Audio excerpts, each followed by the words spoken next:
आप सभी को जय मसीह की हिंदी बाइबल स्टडी इस चैनल में आपका स्वागत है।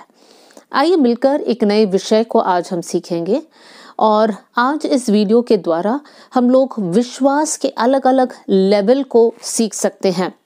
जब हम बाइबल में देखते हैं विभिन्न लोगों का विश्वास का लेवल अलग था और आज इस स्टडी के द्वारा हम लोग हमारे जीवन को भी चेक करेंगे कि हमारे जीवन में विश्वास कितना है। क्या हमारे जीवन के द्वारा हम प्रभु को प्रसन्न कर पा रहे हैं? क्या हमारा विश्वास स्थिर है? क्या वास्तव में हमारे अंदर विश्वास है?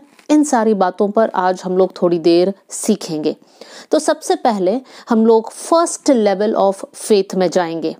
सबसे पहला आयत मरकुस अध्याय 4 आयत 40, मार्क 4 वर्स 40 मैं आपके लिए पढ़ना चाहती हूँ। यहाँ पर इस प्रकार लिखा है, और उनसे कहा, तुम क्यों डरते हो?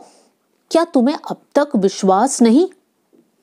ये सेंटेंस यीशु ने अपने चेलों से कहा थी कि यहाँ पर यीशु मसीह कहता है, क्या तुम्हें अब तक विश्वास नहीं? मतलब फर्स्ट लेवल ये है जहाँ पर लोगों के अंदर विश्वास ही नहीं है। लेकिन यीशु मसीह ये किससे कहता है?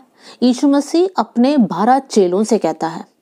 चेले यीशु के साथ रहते थे, चेले यीशु के आश्चर्य कर्मों को देखते थे, यीशु के वचनों को सुनते थे, उनके शिक्षाओं पर ध्यान देते थे। लेकिन यीशु मसीह उनसे कहता है, क्या तुम्हारे अंदर अब तक विश्वास नहीं? तुम क्यों डरते हो?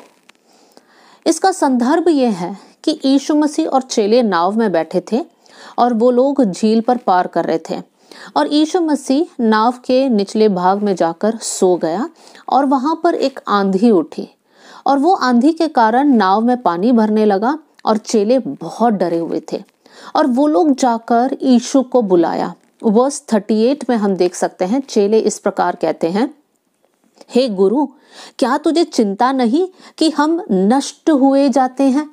चेले इतने डरे हुए हैं। चेले यीशु को बुलाकर कहते हैं, हे गुरु, क्या तुम्हें कोई चिंता नहीं? हम लोग यहाँ पर नष्ट हो रहे हैं, यहाँ पर हम लोग मर रहे हैं और तुम्हें कोई चिंता नहीं। देखिए मेरे प्रियो, उस समय पर यीशु मसीह कहता है, तुम क्यों डरते हो? क्या तुम्हारे अंदर विश्वास नहीं?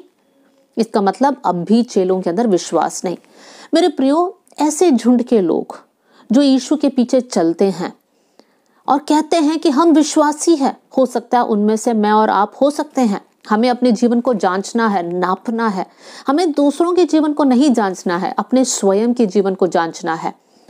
आप यीशु के पीछे चलते हैं कर आप कहते हैं, आप बोलते हैं आप विश्वासी हैं, आप हर संडे आराधना में जाते हैं, हर मीटिंग में आप शामिल होते हैं, लेकिन परेशानियों को देखकर क्या आप चिंतित होते हैं?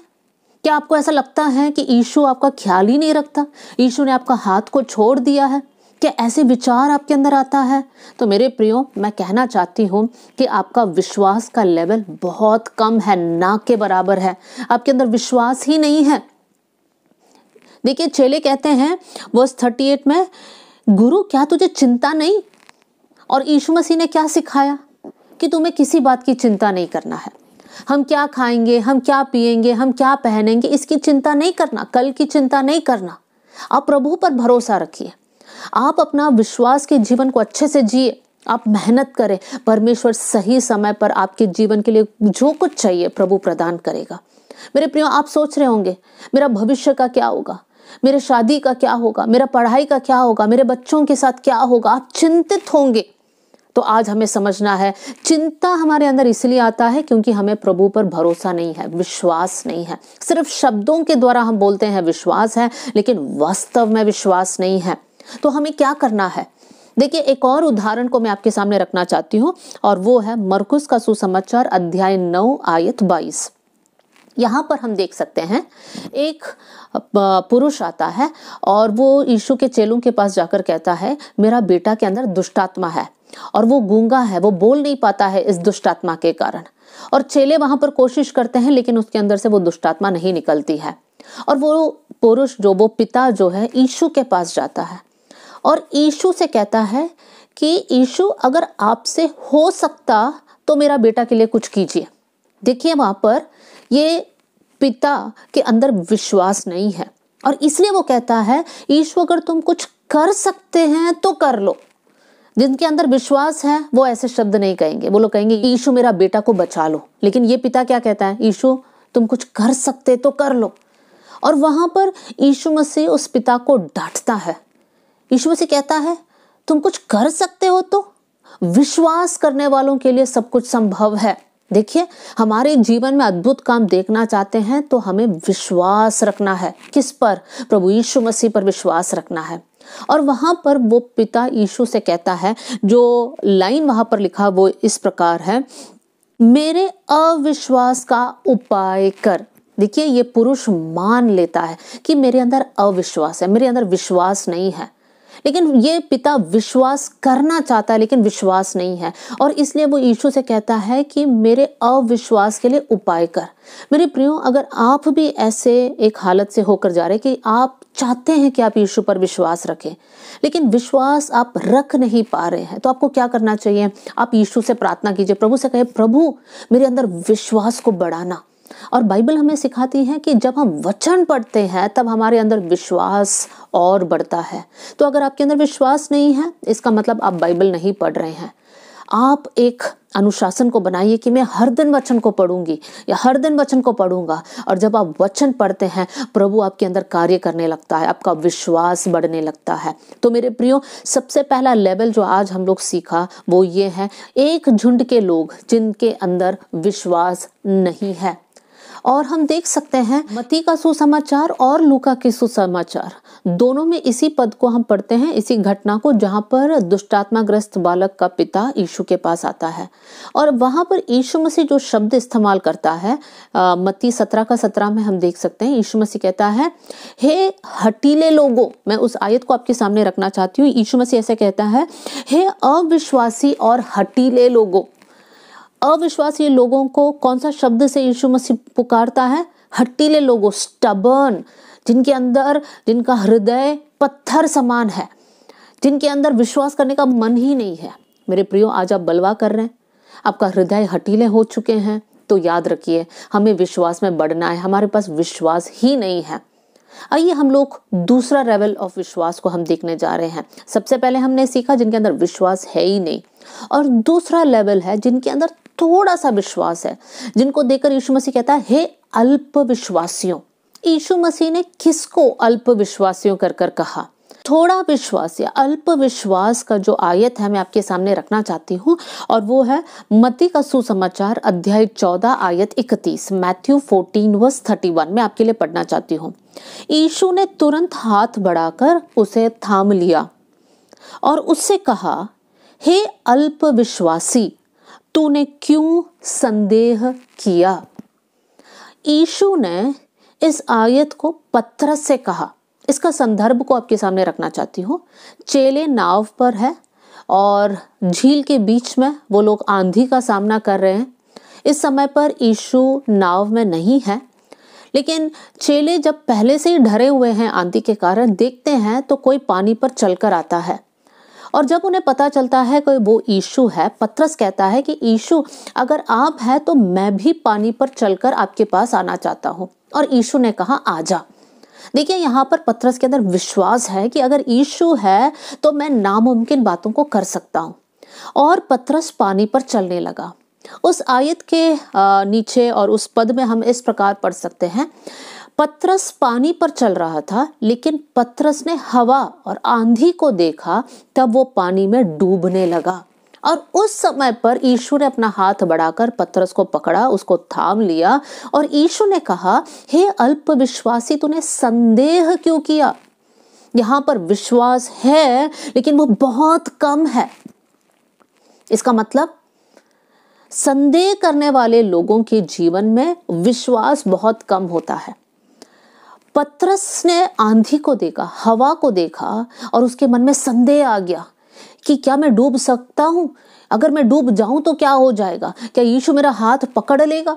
क्या मैं बच जाऊंगा? इस प्रकार का सोच पतरस के अंदर आया होगा और इसलिए यीशु ने कहा, तूने संदेह क्यों किया? मेरे प्रियो, हम भी पतरस के जैसे हो सकते हैं। बहुत से वक्त हमारे जीवन में हम विश्वास करते हैं, कदम को बढ़ाते हैं और आगे बढ़ने की कोशिश करते हैं, लेकिन जब हम समस्या को देखते हैं, जब आप परेशानियों को देखते हैं, तब हमारे अंदर संदेह आता है। अगर इस समस्या में मैं डूब जाऊं तो, अगर प्रभु ने नहीं बचाया तो, इस प्रकार का विचार हमारे अंदर आता है तो मेरे प्रियो, हम लोग विश्वास में और कमजोर हो जाते हैं, फिर हम लोग डूबने लग जाते हैं। इसलिए यीशु ने पतरस से कहा, तू संदेह क्यों किया? मेरे प्रियो, अगर आपने विश्वास के कदम को बढ़ाया है तो जरूरी है कि आपको संदेह आपके जीवन से निकालना है, डाउट नहीं करना। बुलाया हुआ परमेश्वर विश्वास योग्य है, वो आपका हाथ को कभी नहीं छोड़ेगा। प्रभु का वचन सच्चा है। परमेश्वर कहता है, जगत के अंत तक मैं तुम्हारे साथ रहूंगा। इसका मतलब प्रभु मेरे साथ है, चाहे मैं घोर अंधकार से भरी हुई तराई से होकर जाऊं, चाहे मैं आग से होकर जाऊं, चाहे मैं जल के ऊपर से होकर जाऊं, प्रभु मेरा हाथ नहीं। इस आयत को आप विश्वास कीजिए और सारा संदेह को निकाल दीजिए। अगर प्रभु ने आपसे कुछ करने को कहा है, प्रभु की आत्मा आपको कुछ बातों को करने की अगुवाई देता है, तो संदेह ना करें। याकूब के पत्री उसका पहला अध्याय आयत 6 और 7 में हम देख सकते हैं कि संदेह करने वाला इंसान कैसा है। वहां पर इस प्रकार लिखा है कि संदेह करने वाला व्यक्ति समुद्र के लहर के समान है, जो हवा से बहती और उछलती है। ऐसा मनुष्य ये ना समझे कि मुझे प्रभु से कुछ मिलेगा, क्योंकि वो व्यक्ति दुचित्ता है और अपनी सारी बातों में चंचल है। मेरे प्रियो, क्या आप दुचित्ता है? आप डबल माइंडेड हो? आप संदेह कर रहे हैं तो ये ना समझे कि आपको प्रभु से कुछ मिलेगा। प्रभु से कुछ पाना है तो संदेह को निकाल दीजिए। थोमा ने संदेह किया। मेरे प्रियो, हम वैसे ना हो। आज प्रभु ने कहा है कि मैं तुम्हारे साथ हूं, मतलब प्रभु हमारे साथ है। अगर प्रभु कहता है कि मैं तुझे अनाथ नहीं छोड़ूंगा, इसका मतलब परमेश्वर हमें अनाथ नहीं छोड़ेगा। परमेश्वर हमारा पिता है। मैं आपसे पूछना चाहती हूँ, कौन कौन सी एरिया में आप संदेह कर रहे हैं? क्या आपको ऐसा लगता है मैं आगे बढ़कर कुछ नहीं कर सकता या कुछ नहीं कर सकती? उस संदेह को निकालिए। प्रभु की आत्मा आपको बल और ताकत से भर देगा और प्रभु ने जो जिम्मेदारी आपके हाथ में दिया है वो आप अच्छे से कर पाएंगे। बस संदेह को निकालिए। जब हम संदेह को निकालेंगे तो हम प्रभु के लिए बहुत कुछ बातों को हम कर सकेंगे। तो आज मैं आपको पूछना चाहती हूँ, आपका विश्वास का लेवल क्या पहला ग्रुप में थे या दूसरा ग्रुप में है या फिर तीसरा ग्रुप में है? आइए तीसरा ग्रुप कौन सा है ये हम सीखेंगे। तीसरा लेवल ऑफ विश्वास सीखने के लिए हम पढ़ेंगे मत्ती का सुसमाचार अध्याय 15 आयत 28, मैथ्यू 15 वर्स 28। वहां पर इस प्रकार लिखा है, कनानी स्त्री से यीशु मसीह इस प्रकार कहता है, हे स्त्री, तेरा विश्वास बड़ा है, जैसा तू चाहती है तेरे लिए वैसा ही हो। और उसी घड़ी उसकी बेटी चंगी हो गई। लेकिन यहाँ पर उन शब्दों पर जरा फोकस कीजिए। यीशु मसीह क्या कहता है? यीशु मसीह उस स्त्री से कहता है, तेरा विश्वास बहुत बड़ा है, जैसा तू चाहती है वैसा ही तेरे लिए हो। ये स्त्री के बारे में हम जानते हैं, ये स्त्री की बेटी के अंदर दुष्ट आत्मा था और ये स्त्री यीशु के पास आती है और यीशु से मदद के लिए पुकारती है, चंगाई के लिए पुकारती है। वहां पर हम देख सकते हैं सबसे पहली बार तो यीशु जवाब देता नहीं है, लेकिन ये स्त्री दोबारा यीशु से बात करती है, दोबारा यीशु को पुकारती है। फिर वहां पर यीशु मसीह कहता है कि बच्चों का रोटी कुत्तों को देना सही नहीं है।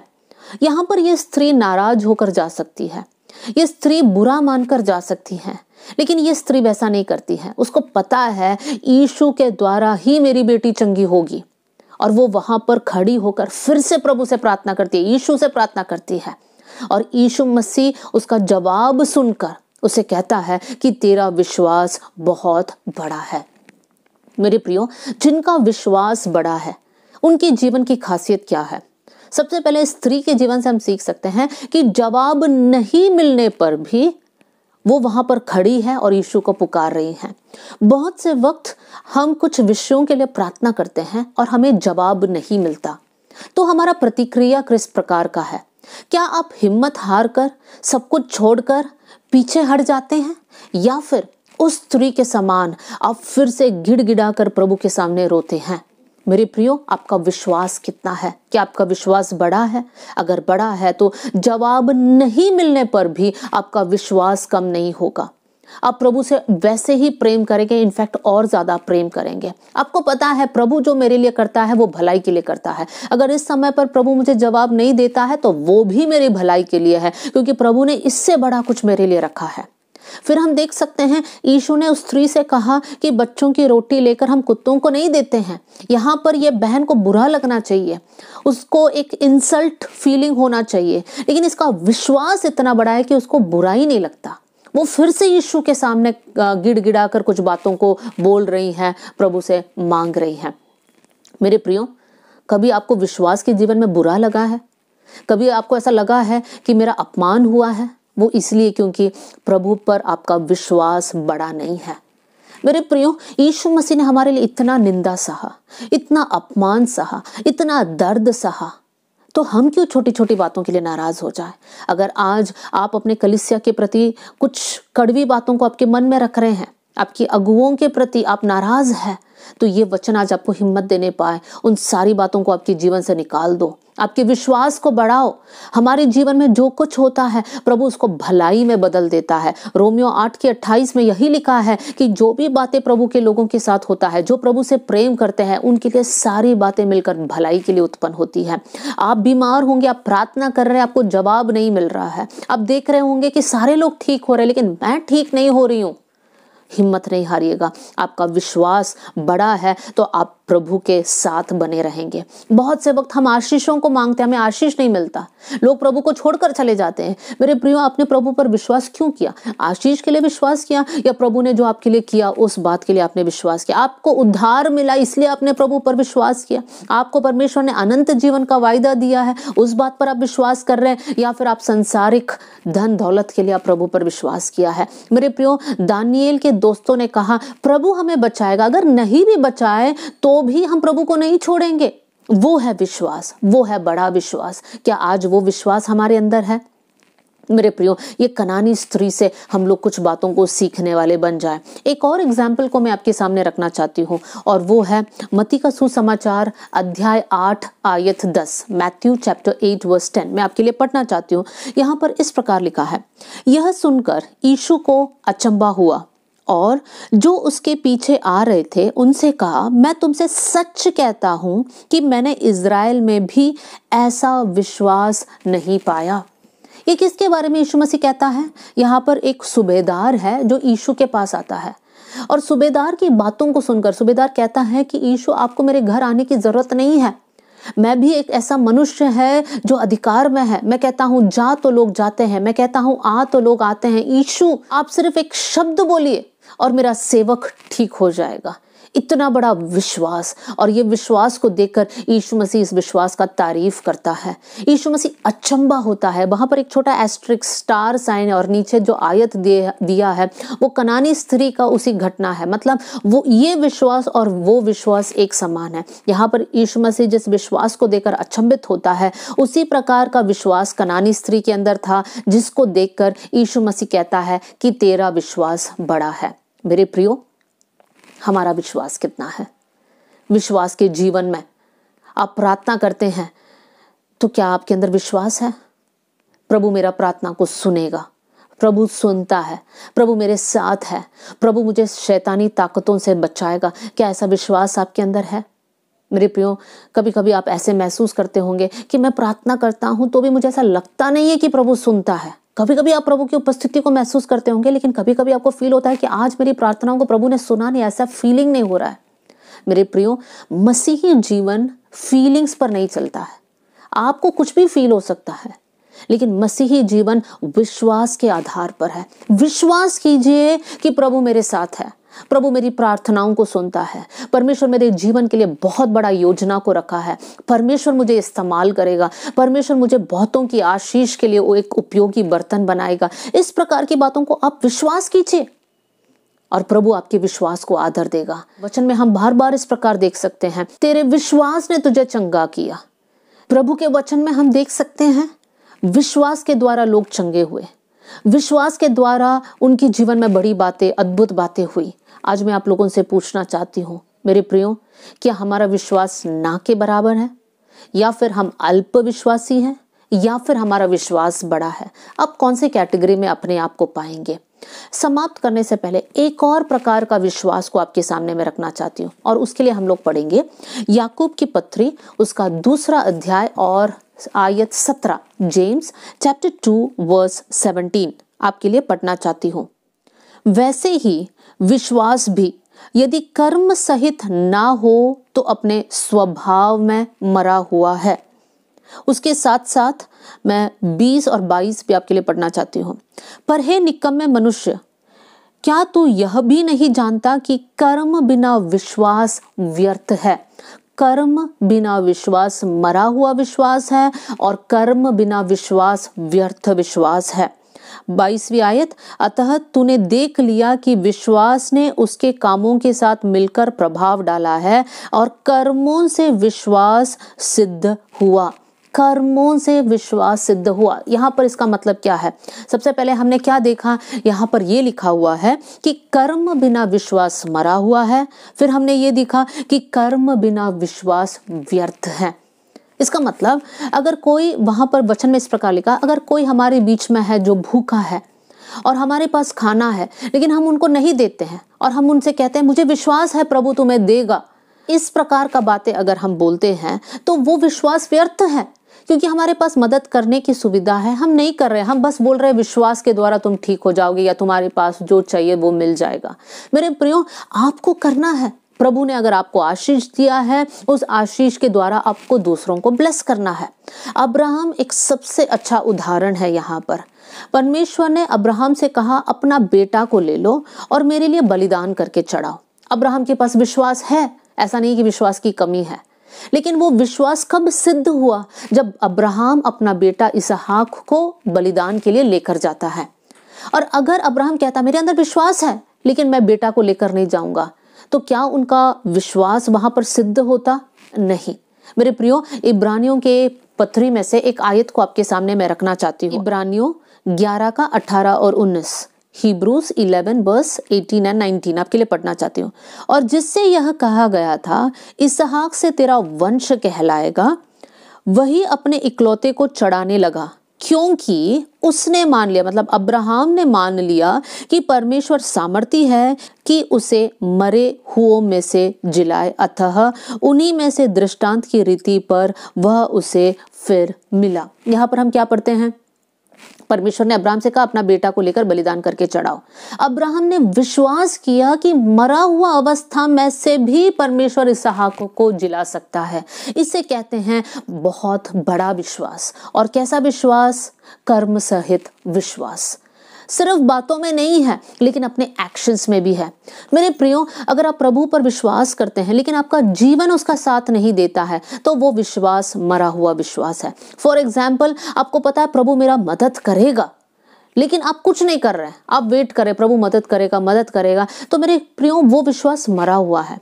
आप विश्वास कीजिए प्रभु आपका मदद करेगा, लेकिन आप भी तो उसमें कदम बढ़ाइए, तब प्रभु के मदद के द्वारा आप आगे बढ़ सकते हैं। प्रभु के मदद के द्वारा आप सब कुछ कर सकते हैं। प्रभु के मदद के द्वारा आप सफलता को पा सकते हैं। लेकिन आप कुछ नहीं करोगे, प्रभु मदद करेगा इस प्रकार बोलकर बैठोगे तो कुछ नहीं होगा। तो इसका मतलब क्या है? हमारा विश्वास मरा हुआ नहीं होना चाहिए, लेकिन आपका विश्वास कर्मों के साथ सिद्ध होता है, वो व्यर्थ नहीं होना चाहिए। मेरे प्रियो, अपना जीवन को चेक कीजिए। अगर प्रभु ने आपसे कुछ करने के लिए कहा तो कदम बढ़ाइए। नहीं, अगर आप बोलते रहोगे प्रभु ने कहा है लेकिन आप कुछ नहीं कर रहे तो वो विश्वास व्यर्थ है। तो आप उस विश्वास के द्वारा क्या हासिल कर सकते हैं? अगर आज आपके मन में कुछ बातों को आप याद कर सकते कि प्रभु ने मुझे कहा कि आत्मिक बातों में मुझे ऐसे ऐसे कदम उठाना है, प्रभु की सेवा के लिए मुझे ये करना है, तो आप क्या कर रहे हैं? क्या सिर्फ आप सोच कर बैठे हैं? आप खुश हैं कि प्रभु ने बात किया लेकिन आप कदम ही नहीं उठा रहे हैं, तो मेरे प्रियो वो विश्वास व्यर्थ है। तो मेरे प्रिय भाई बहनों, हम हमारे जीवन को जांचने वाले लोग बने। 4 प्रकार के विश्वास को मैंने आपके सामने रखा। सबसे पहले जिसमें विश्वास ही नहीं है, सिर्फ बातें हैं, विश्वास नहीं है। फॉर एग्जाम्पल, एक इंसान के पास कार है या फिर बाइक है, उनके घर के सामने है, लेकिन मशीन नहीं है, वो चला नहीं सकते हैं, तो कार है बोलकर क्या फायदा? वैसे ही बोलोगे जो कहते हैं विश्वास है लेकिन अंदर विश्वास नहीं है। तो सबसे पहला ग्रुप ऑफ लोग है जिसके अंदर विश्वास नहीं है। दूसरा हमने देखा जिनके अंदर अल्प विश्वास है, वो लोग संदेह करते हैं। तीसरी बात हमने देखा जिनका विश्वास बड़ा है, पूरा भरोसा प्रभु पर है, उनको यकीन है प्रभु मेरे लिए रास्ता खोलेगा। और चौथा ग्रुप हमने देखा मरा हुआ विश्वास, जो विश्वास रखते हैं लेकिन कुछ करते नहीं है, वो है मरा हुआ विश्वास। आज वचन के अनुसार आप अपने जीवन को जांचिएगा, आप कौन से लेवल पर है, आप किस स्टेज पर है। अगर आप पहले 2 ग्रुप में हैं तो प्रार्थना कीजिएगा कि आपका जीवन तीसरा ग्रुप में आ जाए। अगर आपका विश्वास मरा हुआ है तो भी प्रार्थना करें कि आपका विश्वास कर्म सहित सिद्ध हो जाए। आइए हम लोग प्रार्थना करें, एक समर्पण को लीजिए कि प्रभु मैं विश्वास में अटल खड़े रहूंगा या रहूंगी। हम प्रेयर करेंगे। स्वर्गीय पिता, आज का वचन के लिए मैं धन्यवाद करती हूँ। ये वचन सुनने वाले हर एक के अंदर, हर भाई हर बहन के अंदर प्रभु आप कार्य कीजिए। ये आपके बच्चे हैं प्रभु जी, आप इनको विश्वास में दृढ़ करना। जिनके अंदर विश्वास नहीं है प्रभु जी, आप उनके अविश्वास के लिए उपाय करना प्रभु।